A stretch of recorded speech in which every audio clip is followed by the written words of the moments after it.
You know how sometimes you get completely drawn into a story, like uh, a really high-stakes drama playing out, maybe even on a national stage? Yeah, absolutely. Well, today we're diving into something just as captivating, maybe even more so. We're talking about the fascinating world of Indian politics. We've got some incredible insights from this excerpt called The Addictive Drama of Indian Politics. And our mission really is to unpack why. Why politics in India feels like so much more than just governance. Hmm. It seems to be about identity, strong emotions, high drama, and yeah, even pure entertainment sometimes, all mixed together. It's quite something. What's really fascinating, I think, is how deeply politics is woven into the daily lives of, what, over a billion people there? Right. It's not some far-off thing. It's, alive, it's part of the culture, discussed everywhere. So we're going to explore the specific things that make it so engaging. Exactly, the elements that fuel this unique level of, well, political intensity. Okay, let's get into it. Let's unpack these 7 key reasons our sources highlight for this political addiction, as they call it. So, first up, our sources point to just the sheer scale of India's diversity. I mean, we're talking 1.4 billion plus people. It's staggering. Yeah. Across dozens of religions, castes, languages, regions. What does this massive blend of identities actually mean for the political landscape? Well, if you think about it, this diversity basically ensures that politics can never be simple, never one size fits all. Uh-huh. Every single group, more or less, has its own hopes, its own leaders, its own issues. So governing becomes this constant, really delicate balancing act. Right. And that inherently creates nonstop debate, maybe even drama, because you always got all these different viewpoints competing for attention. So you can imagine, with such a huge range of voices, finding solutions that work for everyone is, well, it's rarely straightforward. Exactly. It sounds like a really complex mosaic where every little piece needs to fit just so. That's a good way to put it, a constantly shifting mosaic. Okay, so building on that complexity, the sources talk about a high emotional connect. This is where it gets really interesting, I think. Mhm. Politics isn't abstract in India. It directly hits daily life. Things like jobs, education, fuel prices. Yeah, and even sensitive things like caste reservations, which are always debated. Right, those affirmative action policies. So how does this direct personal impact show up in how people engage with politics? Well, what happens when politics touches almost every part of your life? It means people don't just, cast a vote and move on. They argue passionately, Like everywhere. pretty much. In chai shops, definitely. Mhm. On WhatsApp groups, constantly. At family dinners, it's not just news. It feels like a personal stake in what's happening. And that direct impact, that personal stake, it fuels this incredible level of engagement you just don't see everywhere. Mhm. Political outcomes feel really significant personally. It sounds like for you, the listener, this isn't just something you observe from afar. It's something you might feel and discuss every single day. It feels personal. Absolutely. The lines between policy and personal identity can get very blurry. And that intensity, that personal stake, it kind of sets the stage perfectly for our next point, doesn't it? The stars of the show. The leaders, yeah. Exactly. Moving on, our sources describe Indian politics almost like a stage play, featuring these really charismatic leaders. Mhm. We're talking historical figures like Nehru, Indira Gandhi, but also current ones like Modi, Vajpayee before him, and powerful regional figures too, like Mamata, Kejriwal. There are so many. Right. The list is long. So how do these personalities, these often larger-than-life figures, actually shape the drama we're talking about? Well, what's fascinating here is how these leaders often become more than just politicians. They're symbols Symbols of what? of ideologies, maybe, or champions for certain groups, or sometimes even figures who seem to embody the nation's aspirations. They inspire this fierce loyalty. Or fierce criticism. Or fierce criticism, absolutely.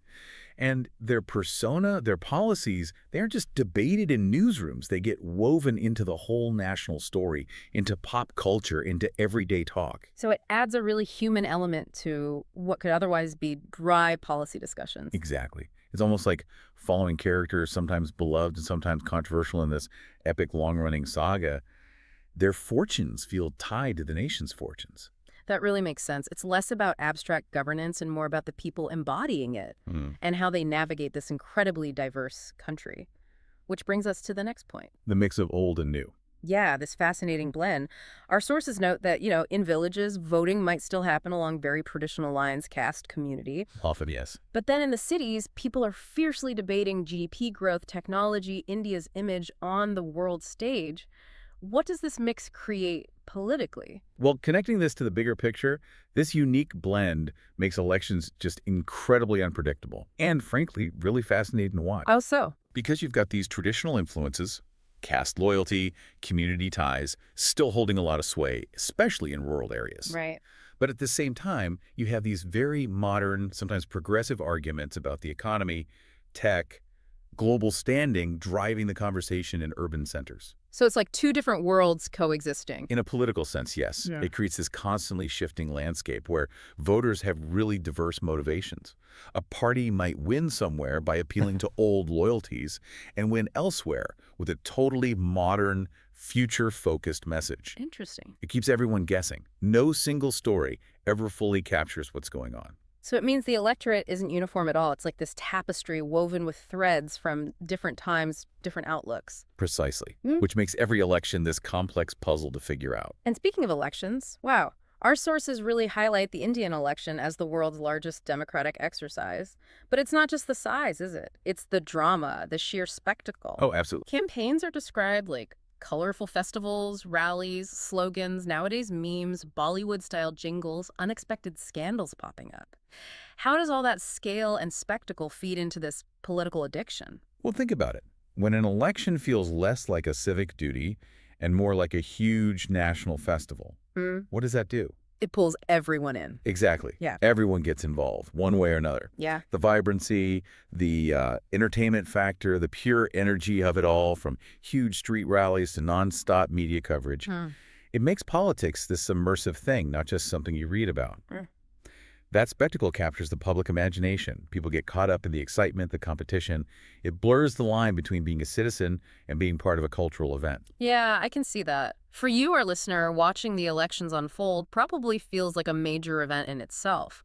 All the anticipation, the buzz, like a World Cup, but for politics. Kinda, yeah. There's that level of shared national focus and excitement. And this massive engagement, it's only amplified by the media, right? Which is our next point. The modern amplifier, definitely. Okay, let's look at the media's role. We've got 147 news channels, constant debate shows, and now, of course, social media. Instagram, Twitter, WhatsApp, it's everywhere. Nonstop. Politics in this environment, the sources say, can feel like pure entertainment. How are politicians using this, especially to connect with younger people? What's really shifted here is how politicians themselves are jumping into the fray, especially online. They're using social media almost like influencers. Really? How? They're crafting online personas, sharing short, punchy messages, reacting quickly, even using memes or joining viral trends. It makes them seem more accessible, more relatable, especially to younger generations. So it's not just formal speeches anymore. Not at all. It's this constant stream of political content designed for quick sharing, for going viral. It turns the whole political narrative into this ongoing interactive show. Debates happen instantly on Twitter, complex issues get boiled down for Instagram, and even serious stuff gets the meme treatment and keeps engagement super high, very immediate. So for you listening, it's less about just passively receiving news and more about actively engaging, maybe even humorously, with the politicians and the stories. Right. It's interactive, it's always on, and it definitely blurs the lines between serious politics and, well, entertainment. Hard to switch off. Which probably ramps up the feeling of our final point, this idea of constant uncertainty. Ah, yes, the unpredictability factor. Our sources conclude with this. Coalitions can collapse unexpectedly, new parties suddenly emerge, regional leaders might become the deciding factor, the kingmakers. What does this constant flux, this instability almost create? Well, if we connect this back to the bigger picture, this unpredictability is precisely what makes following Indian politics feel like. Yeah. Like watching a really long, complex thriller series. A thriller. Yeah. You genuinely never know what's going to happen next. A government might look stable one week, and the next, a key ally pulls out, everything's up in the air. New parties can shoot up from nowhere. Regional leaders, maybe ignored on the national stage before, suddenly hold all the cards. Who will ally with whom? Which dark horse might suddenly win? Right. That constant narrative tension, it keeps you hooked. You want to see the next twist, the next surprise. It means there's almost never a dull moment. For you, then, it's about that constant anticipation, isn't it? The unexpected turns, the ongoing saga that keeps you guessing. It's a political scene that just refuses to be predictable. Absolutely. Oh. It defies easy answers, which is part of its draw. So let's pull this all together. What does this really mean for understanding Indian politics? We've seen how it goes way beyond just governing. It seems to be this incredibly complex mix. Identity, deep emotion, real drama, and yes, entertainment value too. I think this deep dive really shows how all those pieces fit together. The sheer diversity, the fact that it feels so personal to people, the charisma of the leaders, Right. that blend of tradition and modernity, the unbelievable scale of the elections, the media saturation, and finally, that constant uncertainty. It all combines to create this political environment that's truly unlike any other. It's a reflection of the country itself. In many ways, yes. Vibrant, complex, always changing. It really leaves you thinking, doesn't it?